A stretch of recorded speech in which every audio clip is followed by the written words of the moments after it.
Ay hapon po mga kapatid at magandang gabi po sa lahat, yung mga Tagalog. Ako po mga Igsoon, nandun ako nung pagkina ako si Brother Riano Sandigan. Iniksi ko na lang, siya nga pangalan ko si Priano. Kaya iniksian ko na lang para medyo maganda-ganda. At Visayas ako, taga Bohol, at doon kami naniran sa Laguna, San Pedro. Kaya po mga kapatid, sa gabi ito, salamat ako sa ating kapatid si Brother Jeremy Baltar, nagbigay sa ating mensahe sa awit, alang-alang sa ating Panginoon. Mga kapatid, ang buhay sa isang tao ay maikli. Hindi natin alam, makasama natin ngayon, makausap natin ngayon, pero kinabukasan mamaya, hindi natin makita. Maraming bisis po mga kapatid, na naranasan ko, na narinig ko, kausap ko lang, kinabukasan wala na. Kaya ang buhay, ingatan po natin. Kailangan ang ating buhay ay ilaan alang-alang sa ating Panginoon. Kasi ang buhay sa tao, isa lang ang buhay. Pag mawala ang isang buhay sa tao, mabuti kung sumunod sa kautusan ng ating Panginoon. Dito sa gabing ito, may sa Tagalog at sa Bisaya may medyo magkaiba. May salita sa Tagalog na meron siyang iba sa langgam sa atua ng galipad. Pero sa Tagalog, amigas, gakamang. Pero tandaan po natin, sa Tagalog, ang itlog sa Tagalog, di ba itlog yan? Pero pagdating sa Pampanga, naging ibon na. Di ba? Naging ibon na. Ang itlog naging ibon, langgam na sa atin, sa Bisaya. Kaya dito po mga kapatid, kahit man ano man ang lingwahe po natin, pero ang Diyos, alam niya kung ano ang tibok sa ating puso. Kung ano ka, ano siya. Kung ano niya ang isip mo nalalaman sa Panginoon, walay natago po sa atin sa bawat isa. Kaya ang palaala po sa atin palagi nga sinabi sa tawag nito,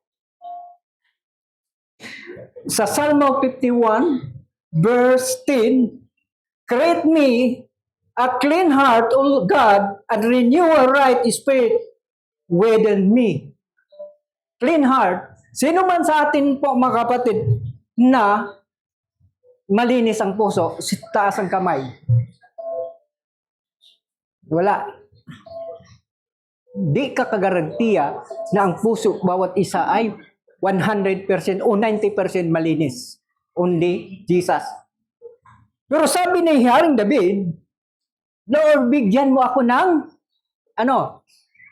puso na malinis kasama sa kalooban ko. Kahit nga si David, Haring David na yan, inangkin pa niya po ang mga kapatid ang kasalanan niya.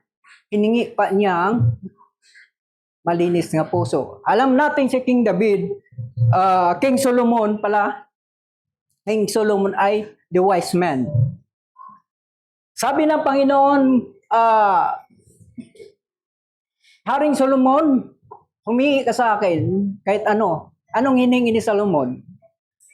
Wisdom. Bakit wisdom hiningi ni Solomon? Kung sa rad, meron sa explanation, bakit wisdom ang hiningi ni Solomon? Because para mabenefits yung mga tao niya. Alam natin sa Biblia na nasubukan si Solomon, di ba? Yung dalawang nag-angkin nga bata. Nag-angkin yung nanay, dalawa. Sabi ni Solomon, yung isang nanay nga hindi totoo, hatiin. Pero ang nanay nga, totoo naman siya, ang nanay, pinaubayan niya. Kaya si Solomon sabi niya, ibigay ko sa iyo, ikaw ang tunay na ina. Yan po mga kapatid, ang tunay nating ama ang God the Father.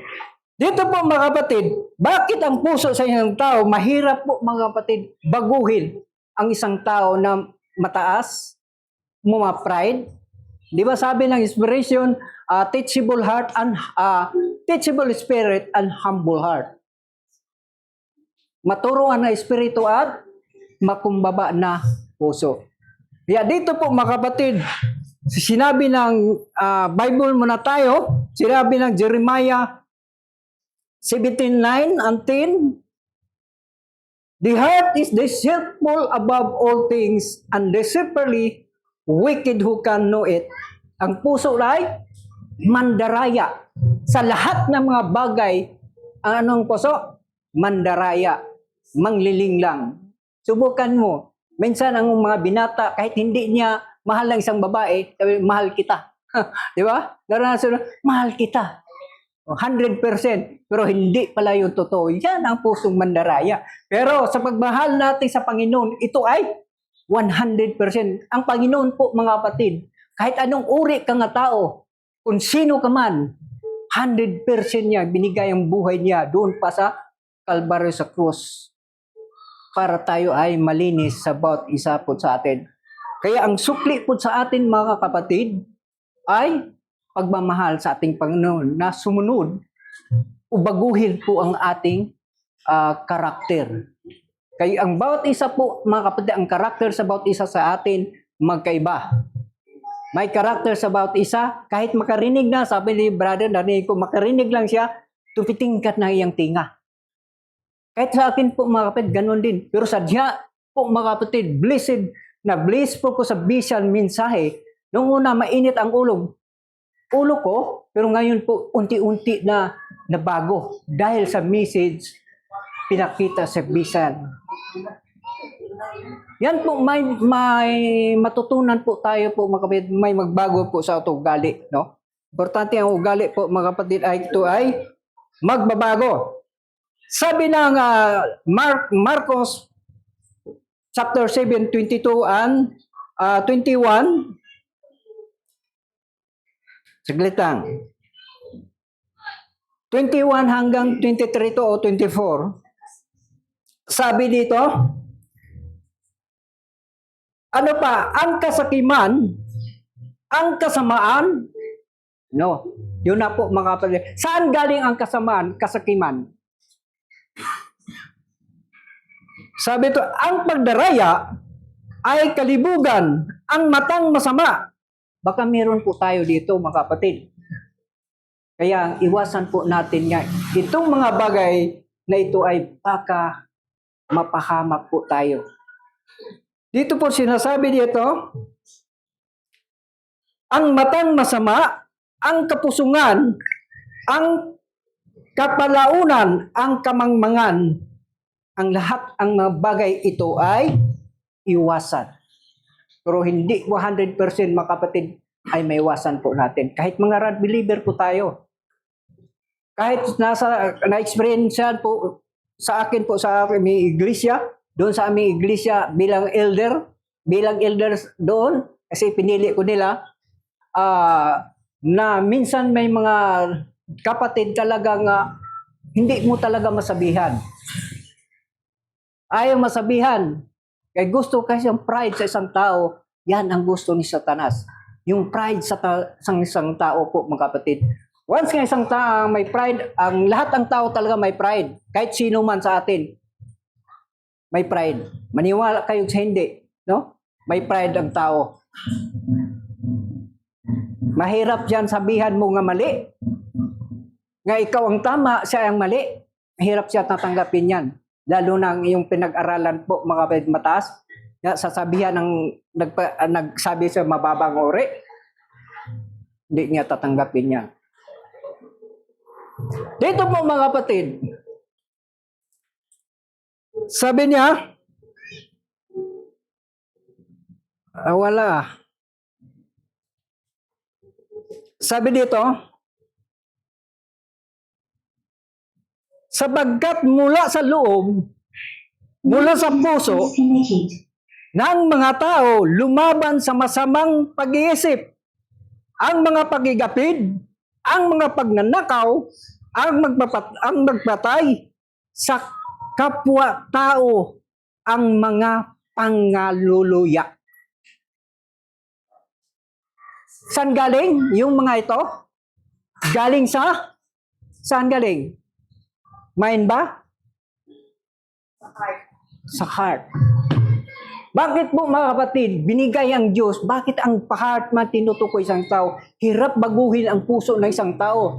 Katulad ni King Nebuchadnezzar po mga kapatid, sa dihang hindi siya sumunod sa utos ng Panginoon, anong ginawa ng Panginoon? Binago niyang puso. Anong puso pinalit sa kanya? Pusong ano. Anong nangyari ni Haring Nebuchadnezzar? Kumain na siya ng sagbot o damo. Ha? Kumain na siya noon. Kasi hindi na siya masaya sa human nature. Kasi nabago yung puso niya. Kaya ang isip niya ay hayop. Yan po makapid sa atin. Hindi naman lahat po mga DSDA o SDA na hindi katulad sa iba. Pero may nakita po mga kapatid, mas mabait pa nasa labas kumpara po sa atin. Di lata? May nakita ko sa labas na mas mabait pa kontra sa ating SDA man ka o DSDA. Totoo yan, real talk tayo yan. Tagala yan. Mas mabait pa. Ang pagmanalita, halos hindi na sabihin mo ayaw sila magsasabi ng masama sa kapwa-tao. Pero minsan po sa atin mga kapatid, hindi naman tayo maghimantay isang tao, may narinig po tayo na masama sa kapwa-tao. Mismong kapatiran po natin. No? Pero ang Diyos talaga, dapat hindi natin gagawin yan dahil masaktan ng isang tao. Mas physical, saktan mo isang tao, yung bukol niya o anumang sugat niya, madali siyang humilom. Kaysa saktan mo yung damdamin ng isang tao. Mahirap makalimutan yun mga kapatid. Kaya po mga kapatid, dito po mga kapatid, no? Basa ko dito sa may SOP. Taglit lang.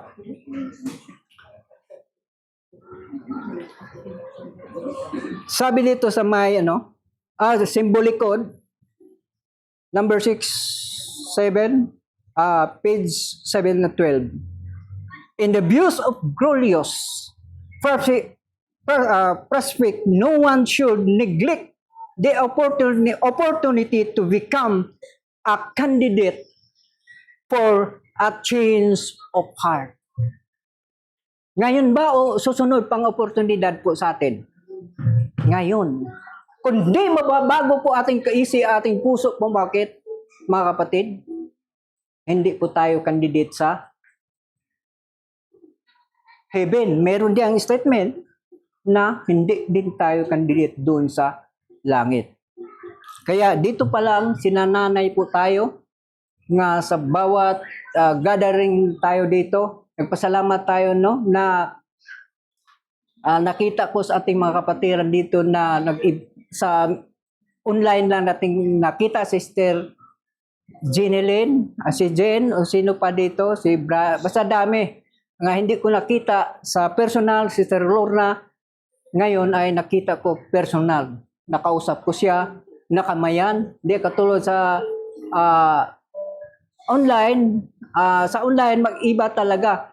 Minsan makita mo sa online, ay baliwala. Pero sa personal, maganda pala at pogi. Di ba? Ganyan po ang mga anak ng Diyos. Walay anak ng Diyos nga pangit. Lahat ang mga pogi. No? Mga pogi, anak ng Diyos. Dito po mga kapatid, bakit ang isang tao nasa 36 sa Ezekiel na bakit baguhin man, hindi baguhin ang puso, hindi man ang isip. No? Hindi sinasabi ng Diyos, baguhin mo yung isip. Sinabi ng Diyos, baguhin ko ang inyong puso. Bakit ano ba ang puso? Ano bang nandyan sa puso na wala sa isip? O ano bang wala sa isip, meron sa puso? Kasi tinukoy lang Diyos na baguhin ko yung isip, yung puso.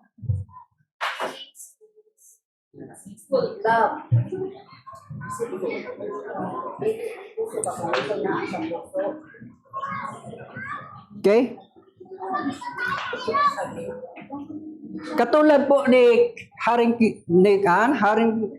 King Nebuchadnezzar, to make possible, therefore, for a human being to go through such a natural experience, the Lord replaced his heart with a wise heart. Si Haring Nebuchadnezzar, pinalit, hindi yun nga tinanggal, binago yung puso niya, nga human nature to heart base. Pwede naman, no, tayo, baguhin na ang puso natin sa Panginoon, automatic baguhin. Pero binigyan tayo ng Diyos ng kalayaan. Binigyan tayo ng oportunidad na magbago isang tao hanggang open pa ang kalawasan o kaligtasan. Kasi po, mga kapatid, ang cross provision isang tao, binigyan ng tayo ng Diyos ng, anong tawag sa English yun? Provisionary time. Ano sa Tagalog, Bisaya na provisionary time?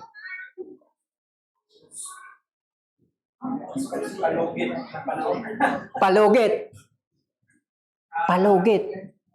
Kung ang Diyos pa, noong panahon sa may salita, i-compare na sa atin po mga kapatid, mas noon sa panahon sa may Israel, di ba? Grabe, kung makasala sila doon, automatic batuon, patayin. Di ba? At dami ring mga palatuntunin nila po mga kapatid, mga halad o ano-ano pa. Dami silang bantayan. Biruin mo sa Old Testament, may hayop sila, 3 days before kayang katayin, kanyan, alagaan nila. Pagtapos paglubog sa araw, papatayin nila at hindi sila gumagamit ng tinapay na may patubo with 7 days. Sa atin, kamusta na? Minsan magsamba pa nga tayo doon sa ating inang iglesia, tanghali na. Di ba? Yan, totoo. Kahit ating inang iglesia, ganun din ang sistema. Tanghali na pumunta. Minsan, dalawa ng slide sa pastor o speaker, tapos na. Yun ang darating sa isang tao. Dapat sa araw ng Sabat sana, no? Bago mag-uumpisa niyan, ando na mga membro doon. Pero, kanyan talaga ang sistema. Kaya, kailangan po magbago. Kahit dito sa atin. Tingnan mo, sinabi ng ating kapatid, alas 5. Alas 5 mag-umpisa. Kailan nag-umpisa? Minsan, alas 6 na. Hindi nasusunod ang programa. Kahit minsan ang tao tumingin, ay wala pang tao, bumalik higa. Ay na, ugali yung Pilipino. Di ba? Ganun talaga maugali ng Pilipino. Maghintayin. Mag-umpisa, alas 5, pumunta dito sa Bulwagan, alas 6 na. Siyempre, may epektuhan yung mga programa po natin. Kaya naimang magtanong, ilang minuto na lang natitira kasi hindi untayin po tayo. Sino ang kasalanan yan? Ang gumawa ng programa o tayo? Tayo, kasama ko Hindi ko ini-skip yung sarili ko. Kasama po ako niyan.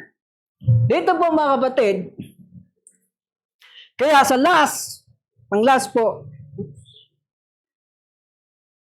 dito yung mabasa ng, saglit, hanapan ko. Signs of the time. Our High Calling, 159, paragraph 159, paragraph 5, last. When Jesus spake of new heart, tandaan natin, when Jesus spake of a new heart, which mean mind, the life, the whole being. Lahat, no? Pagkatao mo, pagkatao ko. Baguhin. To have a change of heart is to withdraw to affection from the world and pastindi upon Christ.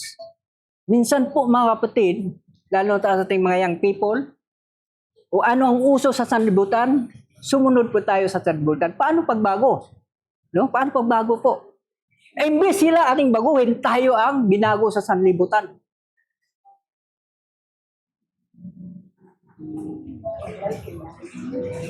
Sabi dito, to have a new heart is to have a new mind, new purposes, new motive. What is sign of a new heart? Question mark. Ano daw ang sign sa new heart? A change. Ano ang change? Change life. Yan po mga kapatid. No? Kaya sa gabi ito, nawa po tayo, tulong sa Panginoon, baguhin po natin ating buong pagkatao. At good evening at magandang gabi po sa lahat. Amen.